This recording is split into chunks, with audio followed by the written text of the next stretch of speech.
जय जिनेन्द्र सभी को और सभी का स्वागत है वापस यू टर्न स्पिरिचुअल के यूट्यूब चैनल पे। कि जो अपने को ये मनुष्य भव मिला है, ये कितना ज्यादा दुर्लभ है। 8 बार ही मनुष्य भव लगातार मिलता है। तो फर्स्ट टाइम दर्शन, फर्स्ट प्रतिबोध, 1 घंटा, बस दैट वाज द डे। ये हमारी शास्त्र की कहानी नहीं चल रही है, ये साक्षात इस पांचवें आरे की कहानी चल रही है। जब अच्छा। मैंने मम्मा को बताया कि ऐसे प्रमोशन वगैरह की बात हो रही है, तो मम्मा बोलती है क्या डेटा साइंस में मैनेजर बनना है, अपने को तो जिन शासन का मैनेजर बनना है। Foodie, I was a very very big foodie. College में भी घूमने का बहुत शौक था। दूसरे दूसरे कंट्रीज में एक बार तो ट्रैवल करूंगी, और वो पासपोर्ट ऐसे ही रखा रह गया। हम कुछ फर्क नहीं पड़ता। दीक्षा की जब लगन लग जाती है तो एक दीक्षा की इच्छा संसार की सारी इच्छाओं को समाप्त करने की शक्ति रखती है। तो how are you preparing your mind, और आपको क्या डर नहीं लग रहा? What is fear? There is no fear. Dictionary में वर्ड ही नहीं है। बहुत हाईली पेड आपका पैकेज भी था, 25 लाख, 35 लाख, एक आपको प्रमोशन का। और तो ऑफिस जाने से 2 घंटे पहले मैं कभी कभी सामायिक करके जाती हूँ, इस फ्रेंड के साथ घूमने चले जाऊं, इसको बुला लूं। इससे कभी कुछ आया ही नहीं। जब 40-50s में जब भी एक बार रिटायरमेंट लूंगी, तो तब उसके बाद मैं संयम भी ले सकती और आज वापस हम एक और मुमुक्षु आत्मा के साथ आपके समक्ष वापस उपस्थित हुए हैं। और आज के हमारे स्पेशल जो मुमुक्षु हैं, जिनकी अभी 23 अप्रैल को दीक्षा होने वाली है, वो है पलक जी जैन, जो कि नारनौल हरियाणा से बिलोंग करते हैं। और ये कैसे दीक्षा लेने के लिए आगे बढ़ रहे हैं, क्यों इन्होंने दीक्षा का एक डिसीजन लिया है सिर्फ 29 वर्ष की उम्र में, 29 ईयर्स में, yes you heard it right, सिर्फ इतनी यंग अवस्था में ये क्यों ऐसे महान दीक्षा के पथ पर आगे बढ़ने जा रहे हैं। जहां आज के यंगस्टर्स बाहर की चकाचौंध में उलझ जाते हैं, वहां ये यू टर्न करते हुए कैसे दीक्षा के पथ पर आगे बढ़ रहे हैं, ये जानने के लिए मैं तो बहुत उत्सुक हूं। और मुझे लगता है कि आप सब भी बहुत उत्सुक होंगे इनकी स्टोरी जानने के लिए। अगर आपने यू टर्न स्पिरिचुअल को अभी तक यूट्यूब चैनल को नहीं देखा है, इसकी जाके मुमुक्षु प्लेलिस्ट को नहीं देखा है, तो जरूर वहां पे जाके देखें। ऐसे बहुत सारे इंटरव्यूज को, एक एक मुमुक्षु आत्माओं के इंटरव्यूज को हमने यहाँ पे बहुत सालों से हम कवर कर रहे हैं। उसी श्रृंखला को आज हम आगे बढ़ाएंगे। पलक जी का थोड़ा सा आपको बैकग्राउंड दे देता हूं, क्योंकि पलक जी कोई नॉर्मल अनएजुकेटेड कोई लड़की नहीं है। ये बहुत ही हाईली एजुकेटेड, बड़े बड़े कॉर्पोरेट्स में वर्क करी हुई वाली लड़की है, जो कि ये बड़े डिसीजन को लेने जा रही है। She has already done BSc and MSc in mathematics, BSc honours in mathematics, MSc in mathematics ये कंप्लीट कर चुके। उसके बाद लगभग 5.5 वर्ष, 5.5 ईयर्स इन्होंने कॉर्पोरेट्स में, बैंगलोर और गुड़गांव में इन्होंने कॉर्पोरेट जॉब्स करी। और इनका कोई छोटा मोटा पैकेज भी नहीं था, इनका लगभग 25 लाख के पैकेज में ये वर्क करती थी। ये बड़े पैकेज के बाद इनका एक प्रमोशन और होने वाला था, बस इनको मैनेजरल पोस्ट पे और जाने वाले थे, जहां इनका लगभग 35 लाख का पैकेज हो जाता। पर उसी दौरान कुछ इनके साथ हुआ, इनको अपनी गुरुनी जी मिल गए, और कैसे इनके लाइफ में एक बहुत बड़ा यू टर्न आया, मैं जानने के लिए बहुत उत्सुक हूं। इसलिए अब ज्यादा विलंब नहीं करेंगे। सिर्फ 1 वर्ष के, 1 वर्ष का इनका मुमुक्षु काल रहा है, सिर्फ जब से इनको वैराग्य आया है, विद इन 1 ईयर्स इनके गुरुनी जी ने इनमें पात्रता देख ली कि ये दीक्षा के योग्य है, और इनकी दीक्षा खोल दी गई 23 अप्रैल को आचार्य हीराचंद जी महाराज साहब की सुशिष्या श्रद्धेय भाग्य प्रभा जी महाराज साहब के सानिध्य में इनकी दीक्षा दिल्ली में होने जा रही है। दिल्ली जो हमारी कैपिटल है, हमारी राजधानी है भारत की, वहां इनकी दीक्षा होने जा रही है। तो चलिए पलक जी से ही अब सुनते हैं इनकी आगे की कहानी, कि पलक जी आपकी स्टोरी क्या रही, कैसे रही। तो पलक जी, सबसे पहले तो हमारा सबसे फर्स्ट क्वेश्चन हमारे सारे मुमुक्षुओं को ये होता है, वाई दीक्षा? क्यों 29 ईयर्स में आप दीक्षा के लिए आगे बढ़ रहे हैं? मतलब क्या ऐसा हो गया आपके साथ? हूँ। जय जिनेन्द्र सभी को। अम, मैं पलक जैन। मैं आज आपसे एक स्टोरी शेयर करने वाली हूँ, जो मुझे लगता है कि जितने भी मुमुक्षु आत्माएं हुई हैं, उन सभी ने उस मोमेंट को फील किया होगा। तो जब ऐसा समझ सकती हूँ, मैं ऐसा फील करती हूँ कि मेरे प्रबल पुण्य का उदय हुआ उस टाइम, जब पेरेंट्स मुझे लेके गए पूज्य गुरुदेव के दर्शन करवाने के लिए जोधपुर। जब पूज्य गुरुदेव के दर्शन किए, तब ऐसा लगा जैसे साक्षात भगवान के दर्शन कर लिए। और बहुत डिफरेंट फीलिंग आई। और बस उसी फीलिंग को ऐसा मन किया कि और ज्यादा उन भावनाओं को, जैसे साक्षात, मतलब मैं कहाँ एक तीर्थ में आ गई। और बस उस फीलिंग्स को और ज्यादा अच्छे से समझने के लिए वहां पर जो विराज रहे थे साधु संत भगवान, उनके सभी के दर्शन किए। वहां पूज्य सुभाष मुनीसा ने भी मुझे संत बनने के लिए, वैराग्य के लिए, सब चीजों की प्रेरणा करी। और उन्होंने फरमाया कि अगर आपकी अनुकूलता रहे तो आप साध्वी भगवान की सेवा में रहें। पूज्य गौतम मुनीसा के भी हमारे दर्शन हुए थे उसी साल। तब उन्होंने भी मम्मी पापा को ऐसे ही बोला था कि बच्चों को एक बार ये मार्ग भी जरूर दिखाना। दो रास्ते होते हैं दुनिया में। और बहुत लकी फील करती हूँ मैं कि ऐसा परिवार मिला जो सामने से मुझे लेके गए साधु संतों के, और मुझे पाली में दर्शन करवाए। पूज्य ज्ञानलता जी महाराज साहब की सुशिष्या पूज्य भाग्य प्रभा जी महाराज साहब, उनके दर्शन करने के बाद मैं उनके चरणों में ही बस ऐसे ही मत लगा, मुझे बस यहीं पर ही मुझे समर्पित हो जाना है। कुछ सुना नहीं, समझा नहीं, बस ऐसा लगा मानो मेरा जन्मों जन्मों का रिश्ता है यहाँ पर। और बहुत ही सुंदर एहसास। वर्ल्ड में शायद ही उस टाइम कोई इतना हैप्पी मोमेंट होगा, वो उस टाइम घटित हो रहा था, अक्टूबर 2024। और बस फिर उसके बाद उन्होंने मुझे प्रेरणा करी, उन्होंने मुझे फरमाया कि जो अपने को ये मनुष्य भव मिला है कितना ज्यादा दुर्लभ है, और 8 बार ही मनुष्य भव लगातार मिलता है। और जब उन्होंने फरमाया कि अगर पलक जी आपका ये 8वां बार हुआ तो आप आगे उस 84 के चक्कर में घूमते रहेंगे, और वो जो 84 लाख योनियां हैं वो कितनी ज्यादा स्कैरी है। वहां पर कोई ऐसी फैसिलिटीज नहीं होती, आपकी कोई इच्छा नहीं चलती, वहां आपको खाना भी नहीं मिलता, घर भी नहीं मिलता। और ऐसा कि हम मैं देखती थी, मेरे को एनिमल्स को देख के बहुत दया आती थी, बिल्कुल अच्छा नहीं लगता था। और फिर ऐसे लगने लगा कि अगर मैं वो एनिमल बन गई तो मेरा क्या होगा। और फिर बस उसी श्रृंखला में उन्होंने मुझे गर्भ का जीव जो वेदना को सहता है उस वेदना का वर्णन किया। तो उस वेदना का पूरा जब वर्णन सुना तो मेरा रोम रोम रो, मतलब जैसे रो दिया, मतलब इतनी सैड हो गई मैं।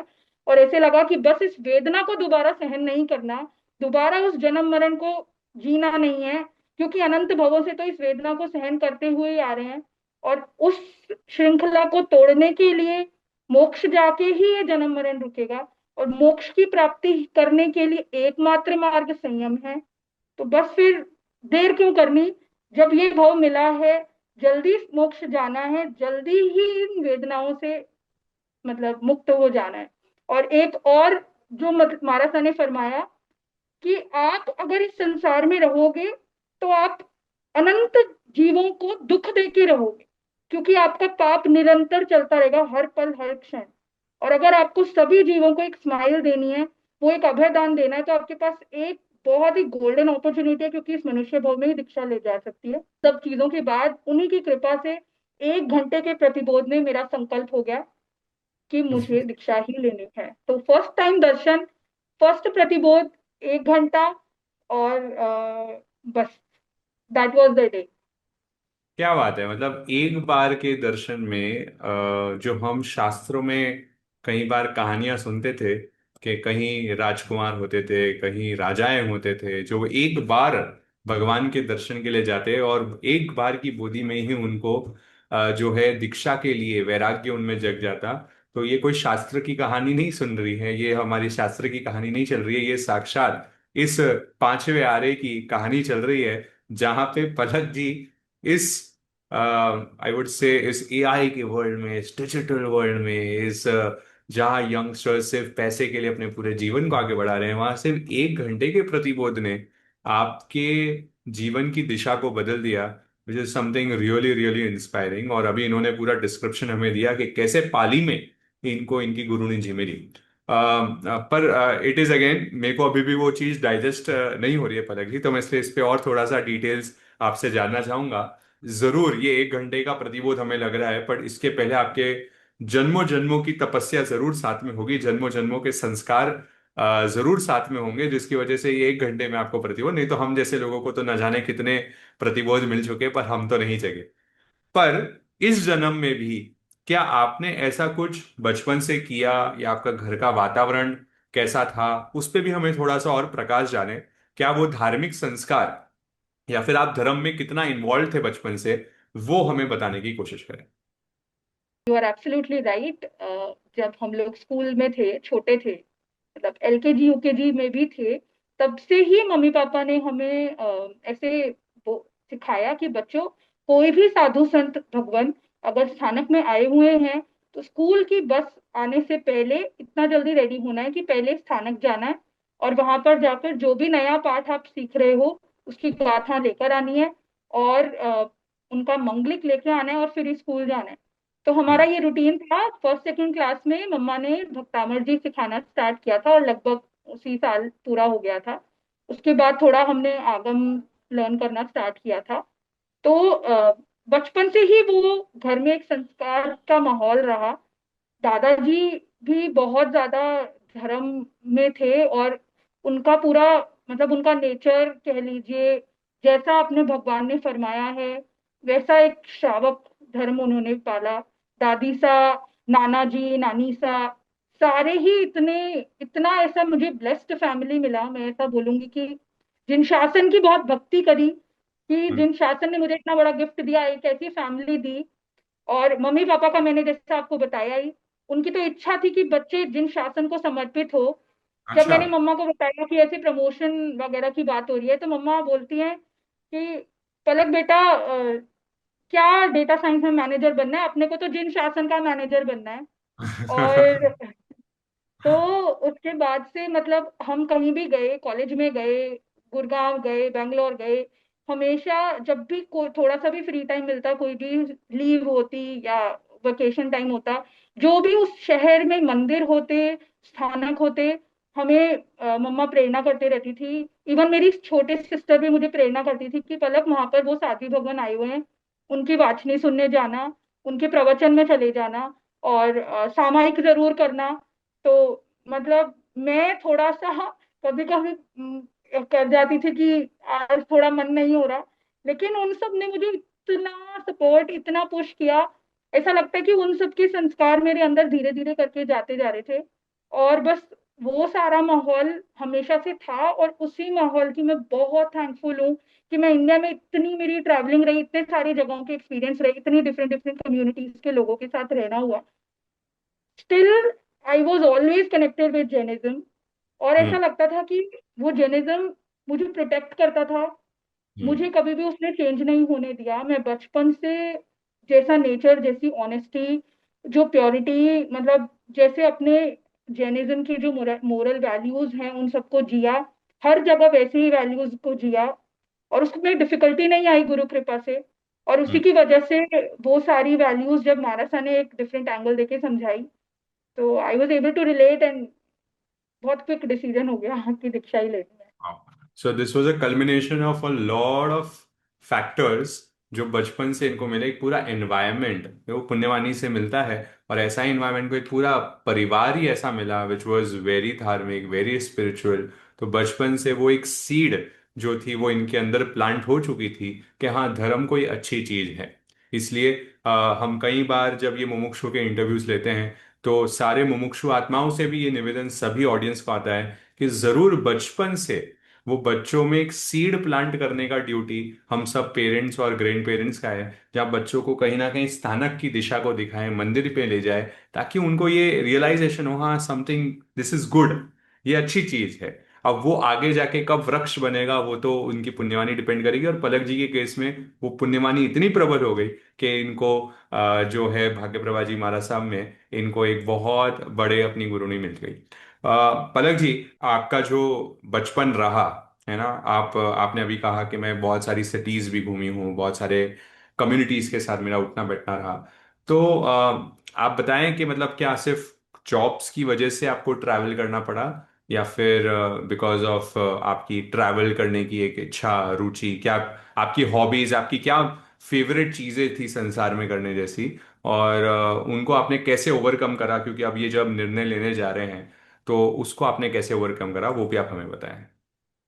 जब मतलब संयम के भाव जब तक नहीं थे, जब तक हम्म। वैराग्य की समझ नहीं थी, हम्म। तब तक मैं भी इस पुद्गलों की दुनिया की दास थी। हम्म। मतलब हर ऐसा लगता था, बहुत सारे शौक थे, डिफरेंट डिफरेंट जगहों पे जाके डिफरेंट डिशेस ट्राई करना।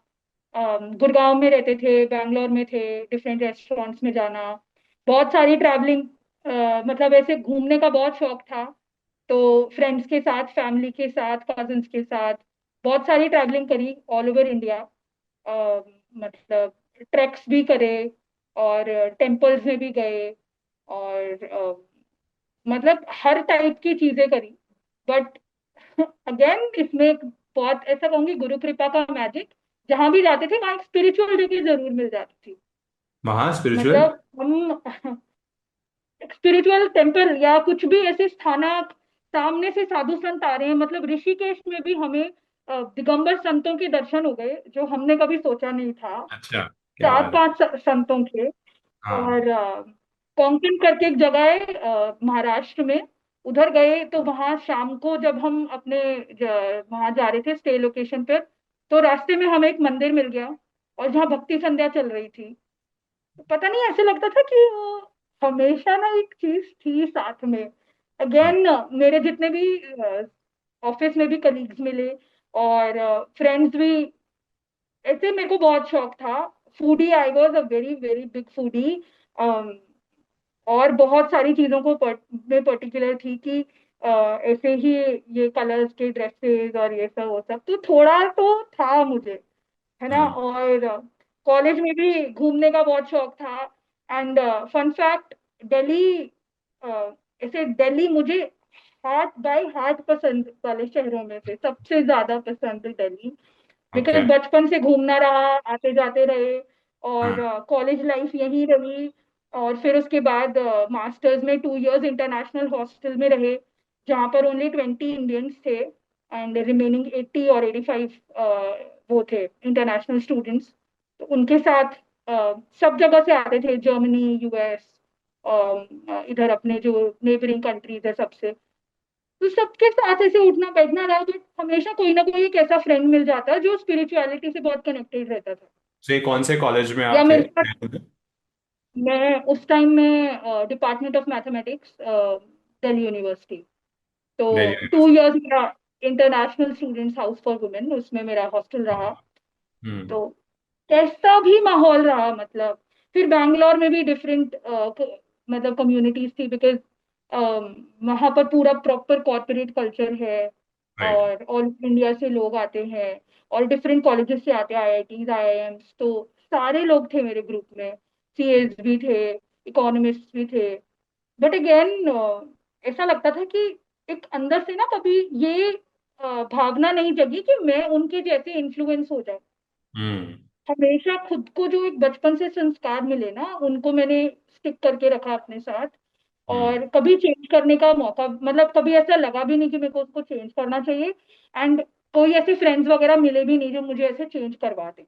सब कुछ एक्सपीरियंस किया, सारी टाइप की चीजें। But hmm. I was always connected with हम हिम, वट क्यूरियस हैं एवर। ये जानने के लिए सारी चीजें क्या क्या हैं। अगर आप इस पे और लाइट थ्रो कर पाए कि क्या क्या एक्सपीरियंस आपने किया है इन इन सारे आपके जैसे फैमिलीज इन सबके साथ। न्यू ईयर सेलिब्रेशन के लिए गए थे बॉम्बे में एक जगह, तो पुणे गए थे, बॉम्बे गए थे। फिर वहां पर और भी आसपास, और भी दूसरी मतलब हिल्स पे, बीचेस पे भी गए वहां पर। फिर केरला भी गए थे। तो ऑफिस के फ्रेंड्स के साथ जाते थे उधर। बहुत सारे मतलब पार्टीज कह लो, ऐसे टाइप के ट्रिप्स भी रहते थे। मैसूर भी गए थे।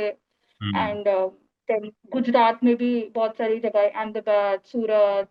फिर इधर हिमाचल में different different places, again Shimla, Kullu, और ट्रैक तो पे पलक जी, त्रिउंड। फिर इतने बहुत ट्रेकिंग, मतलब इतनी ट्रैवलिंग करी है मैंने, गोवा, सब जगह। वाह। So सब। this is something really amazing for all our audience है ना। इतना देखो इनको एक तो रुचि दोनों चीज में, संसार में और धर्म में कॉमन है, दीक्षा के में और संसार में, वो है ट्रैवलिंग, है ना। तो क्योंकि संत जीवन में भी बहुत ट्रैवल करना पड़ता है, और संसार में अगर आपको ट्रैवल की रुचि है तो दीक्षा में आपका काम बड़ा आसान हो जाता है, क्योंकि एक ट्रैवलिंग की आपकी एक रुचि तैयार रहती है। तो एक आपको। एक एक एक एक्सपीरियंस शेयर करना चाहूंगी। जी। जी बिल्कुल। महाराष्ट्र के जब दर्शन करने आए हम अक्टूबर में, उससे थोड़े टाइम पहले ही I was like hardly dying कि मतलब मेरे को कन्याकुमारी जाना है। हम्म। मेरे को, मैं कभी वहां तक इतनी दूर साउथ में कभी गई नहीं हूँ। पूरा हम्म। मैंने सारी इंक्वायरी कर ली थी कि कैसे जाना, कहाँ रुकना, क्या क्या वहाँ पे लोकेशंस है। और उधर एक दूर के रिलेटिव भी कहीं तो रहते थे तमिलनाडु में, तो सब कुछ मैंने पता कर लिया था। I was just trying to convince my sister कि अपन दोनों बहुत अच्छे से आराम से घूम के आएंगे। ठीक हम्म। है। और पूरा प्लान था, मतलब तमिलनाडु में और 2-3 लोकेशंस कवर करेंगे, क्योंकि मैं कभी तमिलनाडु नहीं गई थी, केरला गई थी। हम्म। उसके बाद महाराष्ट्र मिल गए। हम्म। उसके बाद उनकी कृपा से वो थॉट ही वैनिश हो गया। कभी आया ही नहीं कि मुझे कन्याकुमारी जाना था क्या। मेरे को सोचना पड़ता है कि जब मुझसे मेरी सिस्टर पूछती है तुझे जाना था, और मुझे ऐसा लगा कि उस टाइम मैं हाँ बोल देती तो अपन जाके आ जाते। एंड ऐसे सब चेंजेस हुए, मतलब मेरे को इतने सारे प्लान्स करे हुए थे मैंने कि मेरे को यहाँ जाना है, मेरे को ऐसे करना है। पासपोर्ट तक बनाया हुआ था कि दूसरे दूसरे कंट्रीज में एक बार तो ट्रैवल करूंगी, और वो पासपोर्ट ऐसे ही रखा रह गया and कुछ फर्क नहीं पड़ता। तो या बस ये ऐसा जो हुआ। दीक्षा की जब लगन लग जाती है तो एक दीक्षा की इच्छा संसार की सारी इच्छाओं को समाप्त करने की शक्ति रखती है। ये हमें पलक जी के केस में बहुत क्लियरली देखने को मिल रही है। एंड इतने क्रॉस कल्चरल, इतने आप जैसे बता रहे हैं कॉलेज में भी इनके बहुत सारे फॉरेन के, यहाँ के तो अलग अलग कल्चर्स के होंगे पर फॉरेन के भी इनके फ्रेंड्स, उनके साथ भी इनका उठना बैठना। और फिर भी ये अपनी जो है प्रिंसिपल्स में अपने कल्चर को, अपने रिलीजन को मेंटेन करके रखी, वो अपने आप में बहुत बड़ी बात है। सो अगेन नेक्स्ट क्वेश्चन पलक जी यही आ रहा है कि जब आप इतने अलग अलग विविड लोगों के साथ उठते बैठते थे, तब आपके मन में, क्योंकि बहुत सारे ऐसे भी लोग होंगे जो नॉनवेज खाने वाले होंगे, बहुत सारे ऐसे लोग होंगे जिनका बिल्कुल ही जो है बैड एडिक्शंस में उनका रुचि होगी, इंटरेस्ट होगा, या फिर एकदम भौतिक जिनका जीवन होगा, और वहां आप कैसे खुद को सुरक्षित रख पाए, क्योंकि ये आज हमारे यंगस्टर्स के लिए बहुत रेलेवेंट चीज है क्योंकि बाहर का एनवायरनमेंट बहुत गिरावट का है। तो ये हम आपके एक्सपीरियंस से समझना चाहेंगे कि वो टाइम आप कैसे खुद को कंट्रोल कर पाए, कैसे खुद के प्रिंसिपल्स पे स्टिक पर कर पाए, और या फिर ऐसी कोई चैलेंजिंग सिचुएशन आपके सामने आई और आप भी क्या कहीं फिसल गए, या आपने उसको कैसे ओवरकम किया, वो सब हम जानना चाहेंगे। हाँ, बहुत चैलेंजिंग था। मतलब बैंगलोर में जब, जो वहाँ का प्रॉपर वैसे कल्चर है, drinking and smoking is very very normal उधर। हम्म। एंड फिर उसके बाद गुरुग्राम में तो थैंकफुली मेरा ऐसा सर्कल था दैट दे ऑल न्यू कि मुझे ये सब नहीं चलता है। तो मैं, वो लोग भी मेरे साथ मेरे जैसे ही रहते थे। वाह। nobody asked me and they were very happy। कभी भी मुझे ऐसे आइसोलेटेड फील नहीं करवाया उन्होंने। तो हम्म। ऐसा लगता है कि जब हम खुद बहुत स्ट्रांग होते हैं ना अंदर से, खुद के प्रिंसिपल्स के लिए स्ट्रांग से ज्यादा आई वुड से ऑनेस्ट होते हैं हम्म। और डेडिकेटेड होते हैं कि hmm. This something which I like, which I would follow.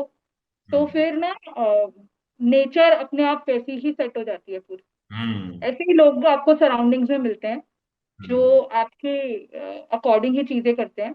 And another thing I would से कि हमेशा से ना एक और चीज, साधु संतों के जाते रहते थे ना हम, और हम्म। पेरेंट्स भी हमें संभालते रहते थे। हम्म। तो वहां से ना हमें, क्या बोलूंगी, एक मतलब दैट वाज आवर फूड। तो वो हमें मिलता रहता था थोड़े हम्म। थोड़े टाइम में।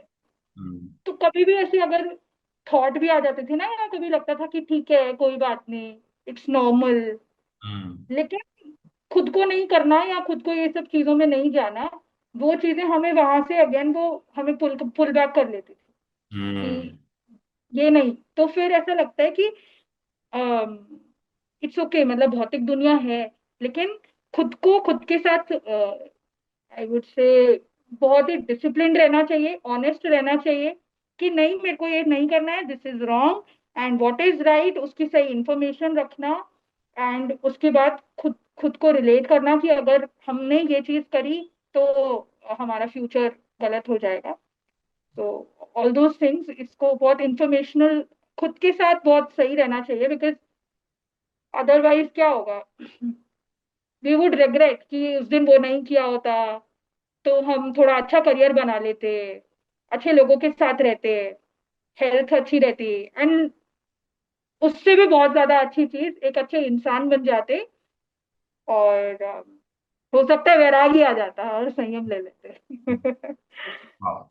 सो अ स्ट्रॉन्ग विल पावर जो हमें पलक जी के केस में क्लियरली दिख रही है, that she was very clear, and clarity equals power, है ना। जितना हम लाइफ में, हमारे लाइफ में क्लियर होते हैं, उतना ही हमें पावर मिलती है, हमारी मानसिक शक्ति डेवलप होती है। और पलक जी के केस में बहुत क्लियरली हमें दिखा कि बहुत पावरफुली, बहुत क्लियरली अपने डिसीजंस इन्होंने अपने लाइफ में लिए हैं। सो पलक जी, अगला प्रश्न पे चलते हैं। देख रहे हैं हम आपकी बहुत स्ट्रांग विल पावर रही लाइफ में, और ये आपके अभी चेहरे पे भी बहुत क्लियरली दिख रहा है कि आपकी बहुत स्ट्रांग क्लैरिटी थी लाइफ में, जिसकी वजह से आप इस पद पे भी आगे बढ़ पा रहे हैं। पर जैसे ही आपने एक डिसीजन लिया, आपने दीक्षा की एक निर्णय लिया, तो डेफिनेटली बाकी आपके परिवार वालों का तो इतना स्ट्रांग विल पावर नहीं होगा, या फिर उन्होंने आपको कोई अड़चन तो नहीं दी, उन्होंने कोई ऑब्स्टैकल्स तो नहीं खड़े करे। ये हम जानने के लिए उत्सुक रहेंगे। So again, Guru Kripa bonus. Where people were very happy, especially Mama and Papa. They were very very happy कि this is happening and very good बेटा. तो उसके बाद सिस्टर गॉट इमोशनल, बहुत रोना आया उनको। अ, उनको मतलब एक बार तो लगा कि ऐसे थोड़े टाइम के लिए अभी जस्ट दर्शन करके आई है ना, तो ऐसे लगा होगा, ऐसे एकदम से थोड़ी ना ऐसे भाव बन जाते हैं। फर्स्ट दर्शन में कैसे भाव बन जाते हैं दीक्षा, इट्स नॉट लाइक ऐसे इन कुछ और एक टेम्परेरी चीज नहीं है ये, राइट। सो बट देन ज्यादा टाइम नहीं लगा उनको भी, एंड उन्होंने वो भी थोड़े टाइम में ही नॉर्मल हो गए थे। इमोशनल जरूर हुए थे, लेकिन कभी भी ऐसे नहीं हुआ कि नहीं नहीं लेनी and all. Everybody was very very positive, B it maternal side, B it maternal side. और सब लोगों का बहुत सपोर्ट रहा, पापा का, मम्मा का, दादी सा। इधर नाना जी तो इतने ज्यादा खुश हो गए, बोले कि अगर आज नानी सा होते ना तो वो तो मुझसे भी ज्यादा खुश होते, बिकॉज जब हम छुट्टियों में जाते थे तो नानी सा हमसे सुना करते थे प्रतिक्रमण भक्तामल जी, और बहुत खुश होते थे जब भी हमें देखते थे कि हाँ बच्चे आ गए, क्योंकि हम लोग को सबसे ज्यादा धर्म ध्यान में रुचि थी सब बच्चों में। तो सब लोग बहुत खुश हुए, और हमेशा सब लोग ऐसे बोलते हैं कि बेटा तेरे को कुछ भी सोचने की जरूरत नहीं है घर पे, चाचा जी चाची सा, कि है ना पीछे सब मैनेज हो जाएगा, तुझे घर का कुछ भी नहीं सोचना। और तू घर की सबसे बड़ी बेटी है कि तेरी तू इस पथ पे चल रही है, तो इतना सब अच्छा हो रहा है कि घर में पीछे भी वैसे संस्कार रहेंगे, सारे भाई बहन उस चीज को लेके बहुत ज्यादा एक आइडल जैसा बनेगा। एंड इवन मेरे कजन्स भी, कजन बुआ, एवरीबडी वाज लाइक प्राउडली, उनको उनकी आंखें नम हो गई कि मतलब हैट्स ऑफ है। और सब लोग बहुत बहुत खुश। तो सबके ब्लेसिंग्स लेके आ रही हूँ, सबके ब्लेसिंग्स। सब सब ये चाहते हैं कि शेर की तरह ले रहे हो और शेर की तरह ही पालना, बस। वाह जी। तो बहुत ही गजब पलक जी, अभी जो आपने बताया, मतलब ये मैं कह सकता हूँ कि आप बहुत ही पुण्यशाली जीव हैं, कि जिसको सारी एक तरीके से ज्यादा व्यवधान, ज्यादा ऑब्स्टैकल्स आपको कहीं से भी फेस, हाँ इनिशियल एक ग्लिच जरूर से लग सकता है परिवार वालों को, पर जैसा इन्होंने शुरुआत में भी बताया कि इनके माँ बाप ने ही ये प्रेरणा कहीं ना कहीं रही इनकी, कि ये कहीं ना कहीं इस पथ पर आगे बढ़ पाए, और शुरू से वो संस्कार भी इनको इनकॉर्पोरेट करे, ताकि इनको राइट रास्ता मिल पाए। सो अगेन, पुण्यवानी एट द पीक, जिनकी वजह से आपको सारी चीज एकदम नॉर्मल मिली। तो पलक जी, जैसा आपने कहा ऑब्स्टैकल्स आपके लाइफ में ज्यादा, इतने जो बाकी मुमुक्षों के लाइफ में हम देखते हैं उसके रिलेटेड आपके तो बहुत ना के बराबर दीक्षा के लिए डिसीजन लेने के बाद कुछ हुआ। अब मैं नेक्स्ट जो प्रश्न पूछना चाह रहा हूँ वो ये है कि पूज्य भाग्य प्रभा जी महाराज साहब का, जैसे आपने 1 आवर में आपने सिलेक्शन कर लिया कि यही मेरे लाइफ को, इनको मैं सरेंडर करूंगी, बट एक डिसीजन ले लेना और एक उस पे ताउम्र खड़े हो जाना बहुत अंतर की बात है। तो वो माइंडसेट आपने कैसे तैयार किया, एंड आपको आपको क्या डिफिकल्ट नहीं लग रहा, क्योंकि इतने सालों तक आपने बहुत एक तरीके की कंफर्टेबल लाइफस्टाइल जो है आपने जी है, बट नाउ ये कोई पार्ट टाइम जॉब तो है नहीं, ये तो फुल टाइम जॉब है आपकी अब जो होने वाली है ना। ये 8 आवर्स की आपकी कॉर्पोरेट जॉब नहीं है, ये 24/7 365 डेज आपकी जॉब चलने वाली है। तो how are you preparing your mind, और आपको क्या डर नहीं लग रहा, आपको नहीं लग रहा कि नए, क्योंकि गुरुनी होगी, उनका पूरा परिवार एक है, वो सारे हैं, तो नए नए तरीके के लोग होंगे, कैसे आप एडजस्ट होंगे, कैसे दीक्षा के परी से अलग अलग है, उनको कैसे सहन करेंगे, तो how are you taking up that challenge? I would say again, I am very very lucky कि मुझे लक ही मिल गया इतना बड़ा जो सब लोग चाहते हैं। तो मुझे पूज्य भाग्य प्रभा जी महाराज साहब मिल गए, और उन्होंने मुझे ये सिखाया कि भगवान महावीर स्वामी के बेटा बेटी कभी रोते नहीं है, कभी डरते नहीं है। और बस वो स्ट्रेंथ मेरे अंदर है, उन्होंने ही फिल करी है। और जो ये 22 परीक्षा है, ये हमारी लाइफ का एक पार्ट है मोक्ष जाने के लिए। जैसे हमें ये लाइफ का पार्ट है कि ये जीना होगा। जैसे जब हम संसार में रहते हैं तो रोटी कपड़ा और मकान जो एक बेसिक नीड होती है वो लाइफ का एक पार्ट होती है। उसको बनाने के लिए बहुत टाइप के एफर्ट्स डाले जाते हैं। तो वही ये 22 परीक्षाएं, इनको एंजॉय करना है। और उनकी कृपा से एक भी ऐसा थॉट आया ही नहीं माइंड में कि ये परीक्षा आएंगे तो मैं क्या करूंगी, मैं कर पाऊंगी क्या। वो एक परफॉर्मेंस फियर रहता है, एक सेल्फ डाउट आ जाता है। कभी आया ही नहीं दूर दूर तक। हम्म। थोड़ा बहुत पहले डर लगता था लोच को लेके, कैसे हम्म। होगा। थोड़ा मैं थी बचपन से ही, मतलब मुझे अच्छा नहीं लगता था, हल्के से भी बाल खिंच जाते थे तो मैं डांट देती थी, मेरे को हाथ मत लगाओ, मैं खुद बाल बना लूंगी। तो तब डर लगता था, लेकिन महाराज की सेवा में आने के बाद ऐसे लगता है कि अ, वो करेंगे ना लोच, वो हैं, सब कुछ वही करेंगे। तो जब उनके चरणों में जीवन समर्पण कर दिया तो फिर उसके बाद कोई प्रश्न ही नहीं उठा कि संयम जीवन के अंदर कैसे मैं जीऊंगी, सब लोग नए, परिवार को भूलना, ऐसा कभी थॉट ही नहीं आया। ना कभी मम्मी पापा का याद आना, फैमिली की याद आना, कुछ भी नहीं हुआ। आई वुड से मेरा जो एक खुल के, जो एक इंसान को बोलते हैं ना कि जी भर के जियो, वो हम्म। मैंने अपना जराव काल जब से स्टार्ट हुआ ना, तब से मैंने जी भर के जीना शुरू किया। और आई एम वेरी वेरी ब्लेस्ड कि उनकी वजह से मैं आज उस एक हैप्पीनेस को टच कर पा रही हूँ। What is fear? There is no fear. Dictionary में वर्ड ही नहीं है।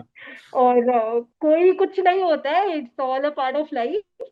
एंड संयम का तो एक एक पार्ट मेरे लिए बहुत बड़ी चीज है। मुझे सब कुछ वो मिले, और जितने ज्यादा परीक्षा आएंगे उतना ज्यादा मेरा जीवन सुंदर होगा, बिकॉज मैं उतनी ज्यादा मोक्ष के नजदीक होंगी। कि जल्दी से जल्दी इसी भाव में जितने कर्म हृदय में आने आ जाए, और मैं सबको कर्मों को खपाकर फटाफट मोक्ष जाके सिद्ध भगवान के चरणों में बैठ जाऊँ। क्या बात है, बहुत ही बढ़िया, सुंदर। पलक जी, मतलब फियरलेस एटीट्यूड लेते हुए ये आगे चल रहे हैं। और सच में इनके ऑरा से ये हमें समझ आ रहा है कि बहुत सिंह शेरनी की भांति ये दीक्षा लेने के लिए और अग्रसर हो रही है, और वही फियरलेस एटीट्यूड इन्होंने अपने शायद जीवन में पहले भी रखा है, और आप और इसको बढ़ाते हुए आगे बढ़ रही है। So we are so happy to see such young girl, getting on this path is something really, really inspiring for all of us. Let's come back a little bit again, Palak ji, corporate life में चलते हैं, क्योंकि आपने Accenture में, बहुत बड़ी बड़ी MNCs में, गुड़गांव में, बैंगलोर में आपने काम किया, एंड बहुत हाईली पेड आपका पैकेज भी था। सो अगेन उसको छोड़ना, डोंट यू थिंक वो एक बहुत बड़ा चैलेंज, 25 लाख, 35 लाख, एक आपको प्रमोशन का, और आपको लॉलीपॉप पकड़ाया जा रहा था कि भाई प्रमोशन भी हो जाएगा, एंड अचानक से, क्योंकि वहाँ आपका रिस्पेक्ट, वहाँ आपका ओहदा, वहाँ आपके आपके अंदर टीम है ना, you must be leading people, and एक एक अलग ही वहाँ पे आपको एक जो है एनवायरनमेंट मिलता है, और ये कम्प्लीटली डिफरेंट एनवायरनमेंट है। सो कैसे, मतलब क्या हुआ, और कॉर्पोरेट लाइफ में भी क्या चैलेंजेस, और कैसे आप रिलेट कर पा रहे हैं यहाँ पे, वो सब हम समझना चाहेंगे। हाँ, कॉर्पोरेट लाइफ में बहुत सारी चीजें थी। वहां पर जो मेरे जो अभी रिसेंट जॉब थी, वहां पर मेरे यूएस के क्लाइंट्स थे, सारे क्लाइंट्स। हम्म। और वो लोग के साथ काम करके बहुत अच्छा लगता था। I was very much dedicated again towards my work. और सारा काम टाइम टू टाइम कर लेना। कभी भी ऐसे नहीं होता था कि डेडलाइन आ गई और उसके बाद मैंने काम सबमिट किया या कुछ भी। और लास्ट जो मेरा प्रोजेक्ट था उसमें तो इतने सारे लोग मैनेज कर रहे थे हम लोग, मल्टीपल कंट्रीज थे, और डिफरेंट, इवन डायरेक्टली क्लाइंट से बात करना बहुत ही डिफरेंट था। मतलब एक जो हमारे क्लाइंट थे वो भी इतने बड़े क्लाइंट थे, और उनके भी सीनियर एमडीज जो 30 30 40 40 इयर्स एक्सपीरियंस होल्डर्स हैं, उनसे बात करते थे हम लोग। And they were very very happy with my work, और उनके जो फीडबैक्स आते थे वो सब पढ़ के ऐसे लगता था कि चलो what ever I am doing it's helping them, right. And जो भी लोग थे, बहुत सारे लोग जो मुझसे बड़े थे, वो लोग भी मेरे साथ इतना कंफर्टेबल थे, और जो लोग मुझसे जूनियर थे एज में भी पोजीशन में भी, वो लोग भी बहुत कंफर्टेबल थे। तो सब लोग को ऐसा लगता था कि इसके साथ काम करके अच्छा लगता है। एंड बहुत, और उसके अलावा पुराने वाली जो जॉब थी उसमें तो बहुत एकदम ऑपोजिट माहौल, बिकॉज फर्स्ट टाइम ऐसे कॉर्पोरेट में जाना, और नॉर्थ में रही हूँ, कभी साउथ इंडिया गई नहीं, वहां से एकदम से बैंगलोर जाना, वहां का पूरा कल्चर ही डिफरेंट, एकदम डिफरेंट। वहाँ बहुत टाइप के चैलेंजेस आए, क्योंकि जॉब में मेरे को कोडिंग एंड ऑल आती नहीं थी। सब कुछ मैंने वहीं पर सीखा, बिकॉज मेरा बैकग्राउंड था मैथमेटिक्स, और मैंने जो जॉब सेक्टर ज्वाइन किया वो था एनालिटिक्स। तो बहुत चैलेंजिंग था, कई बार इतना टफ लगता था कैसे होगा, क्या होगा। और ओवर द टाइम मैंने सब खुद से सीखा, सबने, मेरे कलीग्स ने, फ्रेंड्स ने, सबने सिखाया। और मैं बहुत हैप्पी थी, and I was content with my job. और चेंज भी इसलिए नहीं की क्योंकि उसमें मुझे टाइम मिल जाता था सामायिक करने का, स्वाध्याय करने का। तो ऑफिस जाने से 2 घंटे पहले मैं कभी कभी सामायिक करके जाती थी, एक एक सामायिक तो लगभग करती ही थी, ऐसा वाह। रहता था। और हम्म। वर्क फ्रॉम होम भी जब करती थी, तो जब मीटिंग्स नहीं होती थी तब सामायिक कर लेती थी, अपना शास्त्र चितार लेती थी, ऐसे सब कर लेती थी। तो ऐसा नहीं था कि मैं ना पूरे टाइम कॉर्पोरेट लाइफ ही एंजॉय कर रही थी, और ऐसा भी नहीं था कि मैं पूरे मतलब धर्म ही कर रही थी। जब मैं इधर आती थी तो टीम, इतनी टीम की पार्टीज होती थी, मतलब लंचेस पे जा रहे हैं, कभी यहाँ कभी कहीं जा रहे हैं, गुरुग्राम में कभी कहीं जा रहे हैं, डिफरेंट सेक्टर्स में घूमना वगैरह सब कुछ तो रहता था, है ना। लेकिन ऐसा लगा कि मैं उन चीजों में इतनी ज्यादा डीपली रूटेड नहीं थी कि मैं उससे कभी बाहर ही नहीं निकल सकती। Everything was there in my life, but ऐसा नहीं था कि मैं उनकी गुलाम थी। Everything was in my control. और जब मुझे वैराग आया ना, तो मुझे कोई डिफिकल्टी नहीं लगी कि इन सब चीजों से मैं कैसे छूट पाऊंगी, कि मुझे कुछ छोड़ना पड़ रहा है, मुझे हम्म। बोलना पड़ रहा है कि मैं फ्रेंड से, ओ गॉड, मेरे को फ्रेंड से बात करने को नहीं मिल रहा है, आज तो बस मन करे वीडियो कॉल कर लूं, है ना, बहुत देर तक कॉल पे बात कर लूं, इस फ्रेंड के साथ घूमने चले जाऊं, इसको बुला लूं, ऐसे कभी कुछ आया ही नहीं मन में।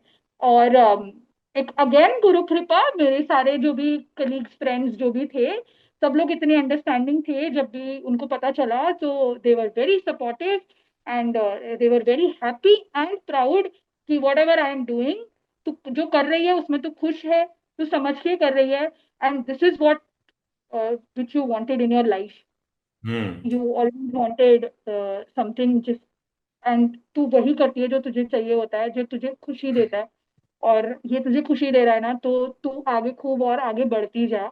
कभी किसी ने मुझे रोका नहीं, सब वाह। चीजें बहुत ही सही एंड रही। मैं कहूँगा कि बहुत लकी पलक जी रहे हैं इस केस में, क्योंकि usually friends are the one जो अपने पीछे से हमारी टांग खींचना शुरू कर देते हैं। अरे तू कहाँ आगे जा रहा है, कौन से पथ पे जा रहा है, तेरे को कोई गुमराह कर रहे हैं, तेरे को कोई ब्रेन वॉश कर रहे हैं, और ना जाने कितनी कितनी चीज़ों से।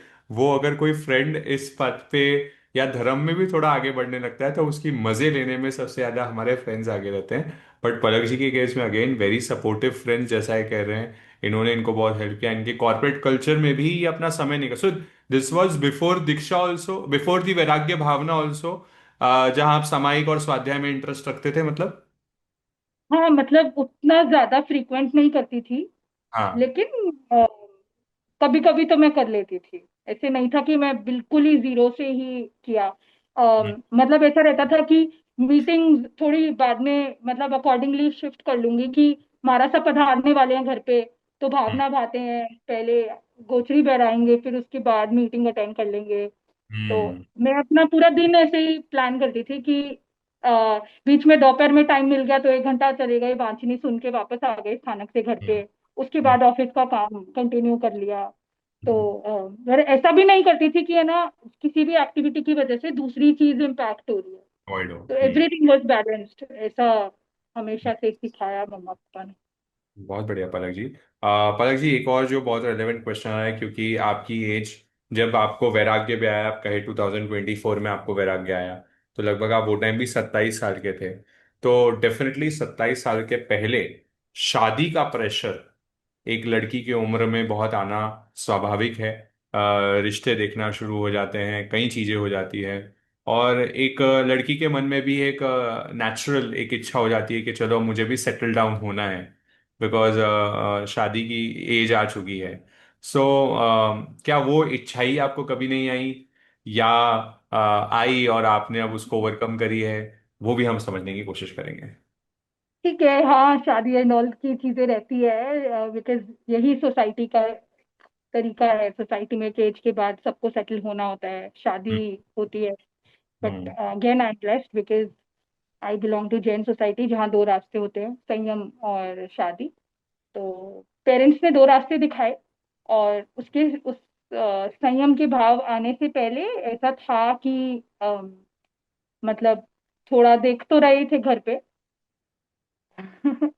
बट है ना, ऐसा लगता है मुझे डेस्टिनी प्लान्ड थी।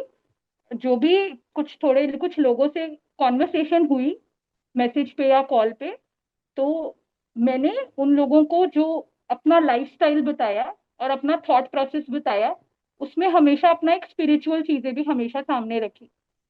This is how I am, और मेरा अभी जो धर्म का लेवल है वो ये है, और मैं ओवर द टाइम इसको इंक्रीज करना चाहती हूँ।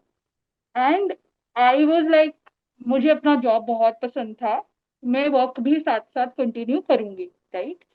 तो मैं जब दोनों चीजें सब बताती थी, उसके बाद जब मुझे सामने समझ में आती थी बातें सारी कि उनका कैसा थॉट प्रोसेस है, फैमिली बैकग्राउंड है, बाकी सारी भी चीजें वहां पर कितना धर्म कर सकते हैं और कैसे सब क्या, तब उसके बाद मुझे ऐसा लगता था कि मैं जहाँ जिस लेवल पर खड़ी हूँ, मैं जितने सामाजिक स्वाध्याय कर रही हूँ, या तो मैं उसी लेवल पर रहूंगी, या फिर है ना उससे कम ही हो जाएगा। हम्म, हम्म, मतलब उससे बड़ी, उससे उसको एक इंक्रीज करके, मतलब जेन्युइनली सच एक बात बोलूं तो महाराज सबके सबके गुरुदेव के दर्शन भी तब तक नहीं हुए थे। उससे पहले ही नारनौल में भी जब सरस्वती भगवान पधारते थे, तब भी उस सब के बाद ना धीरे धीरे एक पॉइंट पे मेरे को ऐसे मन में एक थॉट आ गया था कि मैं फोर्टीज में ना, जब 40s 50s में जब भी एक बार रिटायरमेंट लूंगी, तो तब उसके बाद मैं संयम भी ले सकती हूँ, है ना। और मैंने ये बात, ये अपनी भावना रखी भी एक दो लोगों को, तो दे वर शॉक्ड थोड़ा सा। एंड फिर मैंने बोला कि ऑब्वियसली आज्ञा के बिना नहीं होता है, लेकिन अच्छा, आपने बहुत जो लोगों को तो जिनके साथ रिश्ते आए, आपने उनको ये चीज बताई? हाँ ये भी अच्छा। बता दिया था। ओके। तो मैंने कहा, तो फिर है ना कुछ लोगों को तो ये थोड़ा सा सही नहीं लगा। एंड बहुत सारी जगहों पर मेरे को फिर ये भी समझ में आया कि प्योर जैन नहीं, मतलब नॉन एल्कोहलिक बैकग्राउंड और नॉन स्मोकिंग बैकग्राउंड ढूंढ पाना with a working family, right, educated family, and that too उसके अंदर भी फिर उसके साथ धर्म के संस्कार भी मिलना, एक रेयर कॉम्बिनेशन है। एंड मेरे को था कि मैं जिस लेवल पर हूँ ना, मेरे को उसको बढ़ाना है और बेटर करना है, राइट। तो वो मुझे जितने जितने एक्सपीरियंस हुए ना, उन सब एक्सपीरियंसेस से मैं सीखती चली गई, मैं समझती चली गई कि ये हमारी सोसाइटी है। और जब मुझे महाराज ने समझाया मनुष्य भव का, और उसके साथ मुझे संसार का स्वरूप समझाया, तब मैं वो सब रिलेट कर पाई। और मुझे लगा कि this is the reality of the society, and अगर मैंने संयम नहीं लिया और शादी कर ली, तो मेरा ये भव तो पूरा खराब होने में कोई, मतलब इसमें कोई डाउट ही नहीं है, बिगड़ेगा ही। तो मेरे को इस सोसाइटी में से जाना ही नहीं है। तो मैं उन सब लोगों को दिल से थैंक यू बोलना चाहती हूँ। उन सब ने मेरा वैराग्य स्ट्रॉन्ग किया।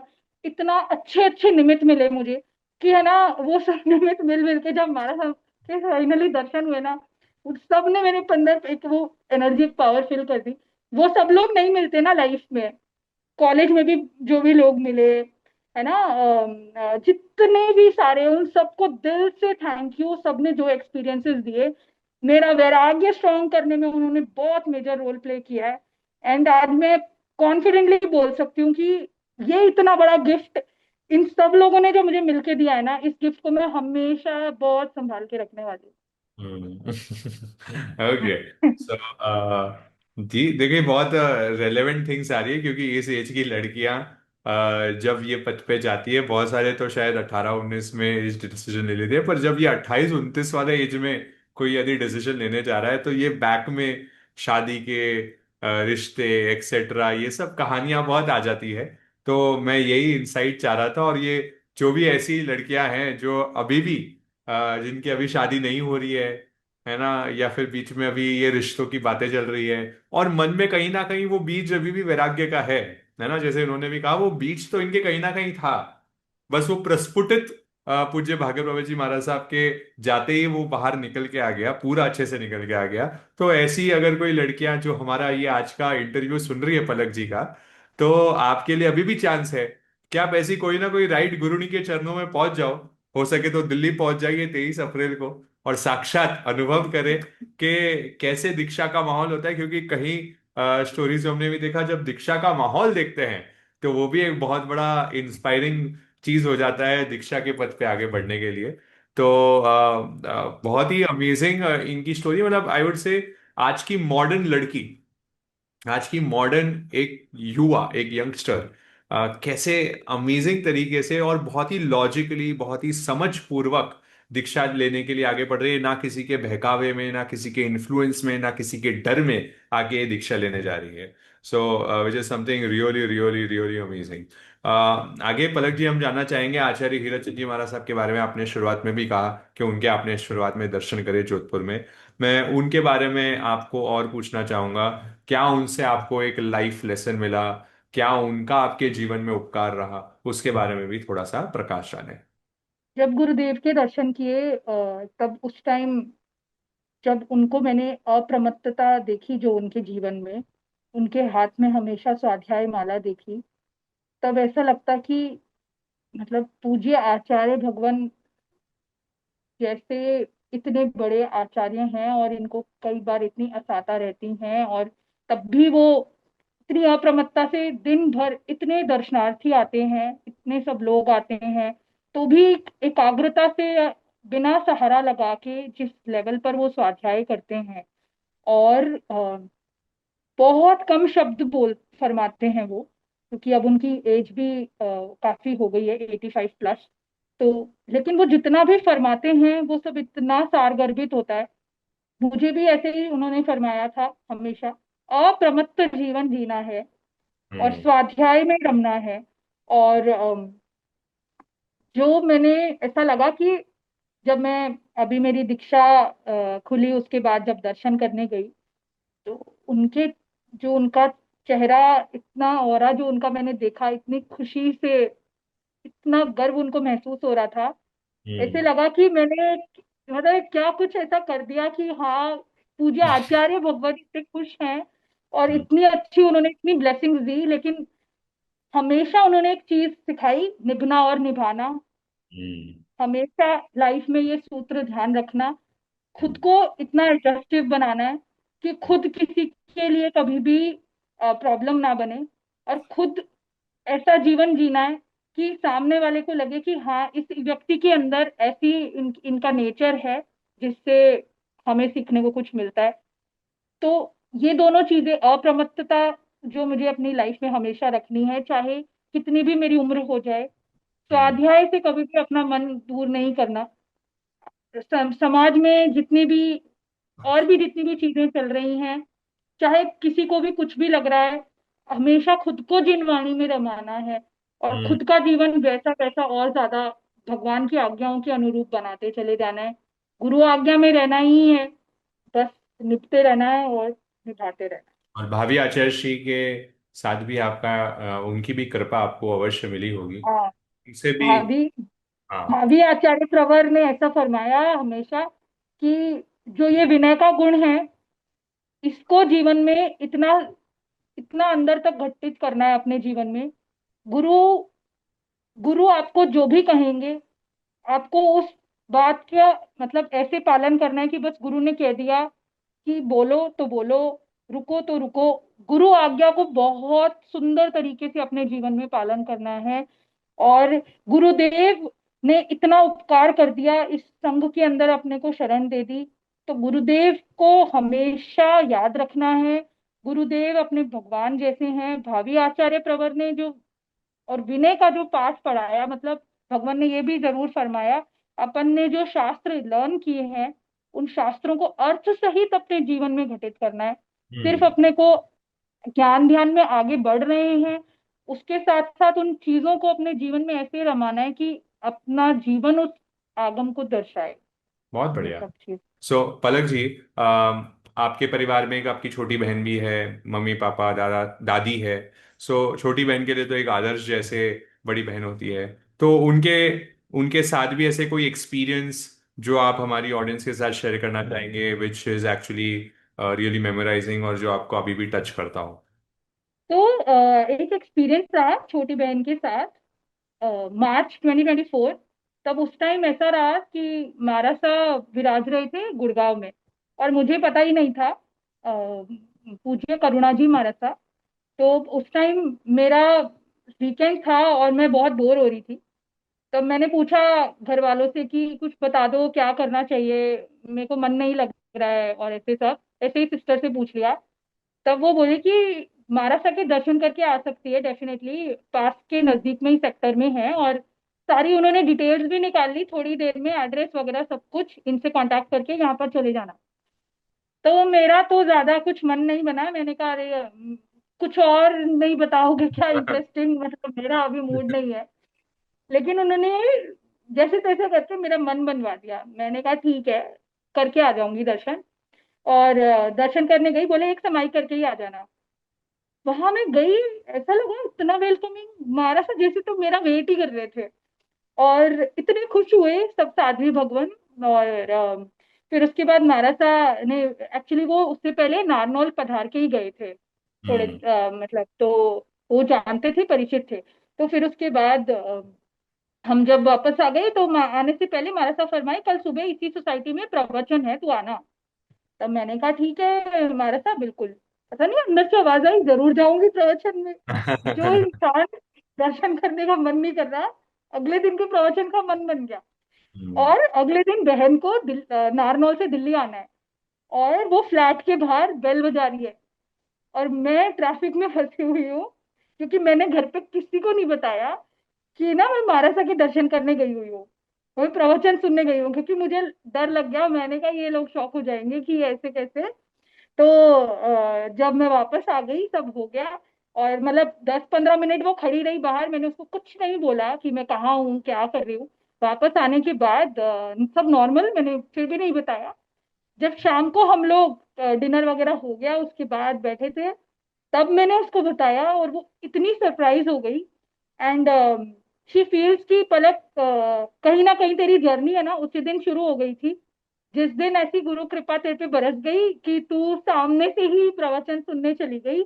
और तूने उन सब चीजों को ना अंदर ही अंदर डेवलप होने दिया, किसी से ऐसे अलग से शेयर करना, बताना कि मुझे वहां ऐसे फील हुआ। तो कहीं ना कहीं वो फीलिंग्स साथ चलती रही, और बहन मुझे टाइम टाइम पर मोटिवेट करती रही। फिर थोड़े दिनों बाद बोली नारनौल में संत भगवान पधारे हैं, पूज्य मुकेश मुनीसा, पूज्य राजेश मुनीसा के भाई हैं वो। तब बोले कि नारनौल आजा, मन नहीं लग रहा तो। और अगले दिन वो जब आई थी, तब उसके बाद वो बोली देख मैं तो जा रही हूँ घर। मैंने कहा कहाँ जा रही है, मैं भी साथ चल रही हूँ। और मैं घर ही चली गई उसके साथ। और फिर मैं 1 महीने तक गुड़गांव वापस ही नहीं आई। वहां जब तक साधु संत हमारे साथ रहे, मैं रोज उनकी सेवा में जाती बैठती, और ऐसे डिस्कशंस करती, समझती उनसे। तो उन्होंने भी मुझे कहीं ना कहीं फरमाया कि ऐसे सब ये कर्मों का है और ऐसे सब होती हैं चीजें, वैराग से रिलेटेड भी थोड़ी चीजें समझाई।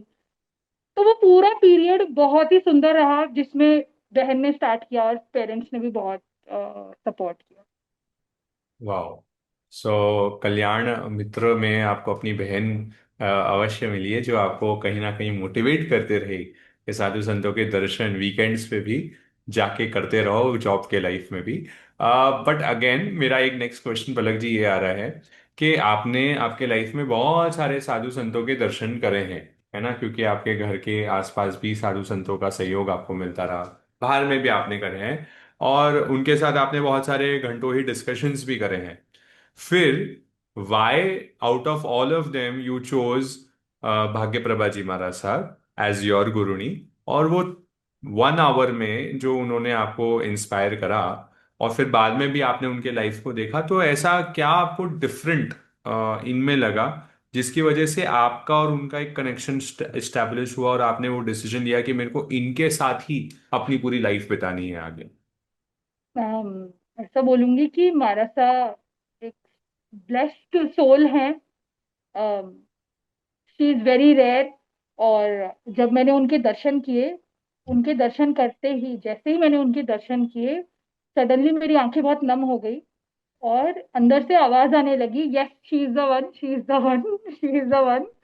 मतलब एक इनर यस आ गई कि हाँ, यहाँ पर ही। तो अंतरात्मा से की जो आवाज थी वो सुनी। प्लस ऐसा लगा कि जो महाराजा का जो एक तरीका है, जो उनकी अंडरस्टैंडिंग है जैन सिद्धांतों को लेकर, जो क्लैरिटी है, और जिस एंगल से उन्होंने समझ की, जैसे ही समझ बना के वो जो प्रिंसिपल्स हमें जिस तरीके से सिखाए समझाए, जैसे उन्होंने हमें हर रोज सुबह वाचनियात फरमाई जब हम पूरा टाइम वैराग काल में रहे, चातुर्मास में और शेष काल में भी, तो जिस तरीके से उन्होंने पूरा समझी है ना, आगमों का जो उन्होंने निष्कर्ष निकाला है, और ऐसा लगता है बहुत नजदीक है, जैसा भगवान हमें समझाना चाहते हैं जैन धर्म को। और कभी भी कोई सांप्रदायिकवाद फील नहीं हुआ, जैसा मेरे को हमेशा से ही एक नेचर रहा, कभी भी ऐसे तो फेवरेटिज्म वाला, या I am I am the good one, बाकी सब लोग में मैं सुपीरियर हूँ, वैसा कभी फील नहीं हुआ। प्लस कभी ये फील नहीं हुआ, I belong from Haryana, and hmm. बाकी सब लोग उधर कोई भी नहीं है उधर के। Right, right. I was never judged कि मैं अचानक से मेरा कैसा तो टोन होगा, कैसा मेरा लाइफस्टाइल होगा। कभी कुछ नहीं, उन्होंने ऐसा कभी ना, कभी कोई ऐसे प्रश्न किए और मेरा ग्रूमिंग करी। कभी ये नहीं बोला कि इसे मैनेज नहीं हो पाएगा, आप इसको नहीं कर रहे हो। और पता नहीं, एक अलग सी एक पावर आई है, कैसा मन किया बस वो जो बोल रहे हैं उसको तहती बोलते चले जाओ। एक डिफरेंट डेडिकेशन, एक कनेक्शन, एक ऐसा फील हुआ। प्लस वो जो उधर जो एनवायरनमेंट लगा ना, बाकी सब साधु साध्वी भगवंतों का, उन्होंने मुझे इतना ऐसे किया कि जैसे पता नहीं वो मुझे कब से तो जानते हैं। हम्म। जिस तरीके से उन्होंने सारी चीजें समझाई, अम, सारा ज्ञान ध्यान इस पे ऐसे बहुत ही सुंदर। तो वो पूरा माहौल और जो पूरी समझ, ऐसा लग रहा है मुझे कि मैं जो संयम ले रही हूँ, आई एम सो लकी कि मैं महाराजा के चरणों में संयम ले रही हूँ। बहुत कम ऐसे अवसर मिले होंगे शायद, जब इतनी सही समझ के साथ संयम अगर पूर्व में कभी आया होगा किसी भव में। इस भव में तो ऐसा संयम जीना है कि इस भव को, वो एक भाव संयम के जो 8 भव भगवान ने फरमाए कि 8 भव के बाद मोक्ष मिलता ही है, उसमें ये भाव संयम का भाव तो डेफिनेटली काउंट होने ही वाला है। ये जी, सब है। बहुत बहुत बढ़िया पलक जी। एंड बिल्कुल, भाग्यप्रद जी महाराज साहब का जीवन भी कुछ इसी तरीके का है। बहुत ही अपनी यंग अवस्था में इतनी कड़ी तपस्या और इतनी सारी शिष्य मंडली को जो उन्होंने तैयार किया है, वो अपने आप में बहुत ही अद्भुत चीज़ है। लास्ट में बस आपके क्लोजिंग रिमार्क्स बिफोर आपके दीक्षा के, फिर तो हम आपको पाठ से ज़रूर सुनेंगे, पाटे पे से आपके प्रवचन उद्बोधन बिल्कुल अच्छे से सुनेंगे। बट उसके पहले हमारे पूरी यूटर्न फैमिली के लिए क्या आपका एक संदेश रहेगा, क्या एक मैसेज रहेगा, वो बताएं। जैन धर्म बहुत ही सुंदर धर्म है। और जिस जिस भी जीव को जैन धर्म लाइफ में अपनाने का मौका मिल रहा है, उस जीव को बहुत ही अपने आप को लकी महसूस करना चाहिए। इट्स नॉट जस्ट लाइक कि कोई बर्थ से जैन है तो वो ही जैन धर्म अपना सकता है। हर एक आत्मा जो भगवान के सिद्धांतों पर श्रद्धा बनाने का फील करती है, सोचती है, वो सब भगवान के सिद्धांतों को अपनाएं और वैसा जीवन बनाने का पूरा प्रयास करे, खुद को उतना समर्पित कर दे, खुद को अंदर से इतनी खुशी होगी कि हमने एक क्वालिटी लाइफ जी है। हम जिस स्तर पर इस दुनिया में आए थे उससे ऊपर उठ के ही हम इस दुनिया को बाय बोल के जा रहे हैं, तो खुद को प्राउड फील होगा। एंड अनदर थिंग, खुश रहें। हमको जो मिला है, हम ह्यूमन बीइंग्स हैं, we are the most lucky person I would say in this world. इतने सारे जीव हैं जिनके पास ना वो बोल सकते हैं, कुछ जीव सुन नहीं सकते, कुछ जीव देख नहीं सकते, पर हमारे पास 5 ऑर्गन्स मिल गई। तो very very great, be grateful कि आपको इतना कुछ मिल गया। तो जब यूनिवर्स से इतना कुछ ले रहे हैं तो यूनिवर्स को कुछ दें, अपनी लाइफ ऐसी जिए कि ज्यादा से ज्यादा लोगों के काम आ सके, और ज्यादा से ज्यादा खुद का टाइम खुद की आत्मा के लिए तो बिताएं ही बिताएं, और पर का भी उपकार करने के लिए जरूर टाइम निकालें। एंड जैसा कि भैया ने पहले ही बता दिया है, 23 अप्रैल 2026 को दिल्ली में केशवपुरम जैन स्थानक के प्रांगण में मेरी दीक्षा होने जा रही है। वहां पर आप सब जरूर पधारें और मुझे अपना आशीष प्रदान करें। रत्न संघ में पूज्य आचार्य प्रवर 1008 हीरा चंद्र जी महाराज साहब के सानिध्य में पूज्य भाग्य प्रभा जी महाराज साहब की मुखारविंद से मेरी दीक्षा होने जा रही है। मैं खुद को बहुत ही गौरवान्वित महसूस कर रही हूँ कि इस भाव में भगवान ने मेरे अंदर इतना बल भरा कि मैं संयम के पथ पर आगे चल रही हूँ। आप सभी वहां पधारें और आपके अंदर भी वो बल भरेंगे भगवान अवश्य ही कि आप भी जल्दी से जल्दी इस मार्ग पर चल पाएंगे। तो इसी के साथ आई होप हमारे सारे यू टर्न के ऑडियंस को आज का इंटरव्यू बहुत ज़्यादा इंस्पायर किया होगा, और ऐसी कॉरपोरेट लड़की, है ना, एक बहुत बड़े पैकेज को छोड़ के, बहुत बड़ी पढ़ाई को छोड़ के, बहुत सारे अपने फ्रेंड्स को छोड़ के कैसे आज भी संभव है दीक्षा लेना, ये हमें बहुत इजी वे में, बहुत विल पावर के साथ ये आगे बढ़ते हुए दिख रही है।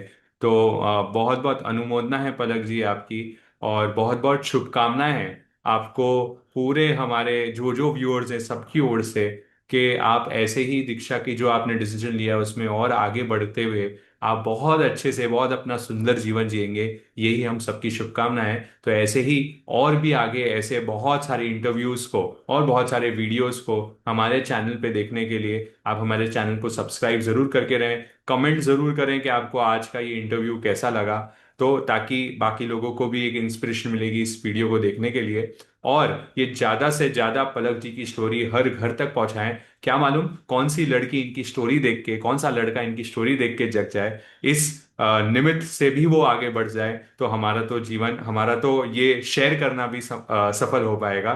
तो आगे फिर हम लौटेंगे एक और कोई इंटरव्यू के साथ आपके समक्ष। तब तक के लिए धन्यवाद। जय जिनेन्द्र।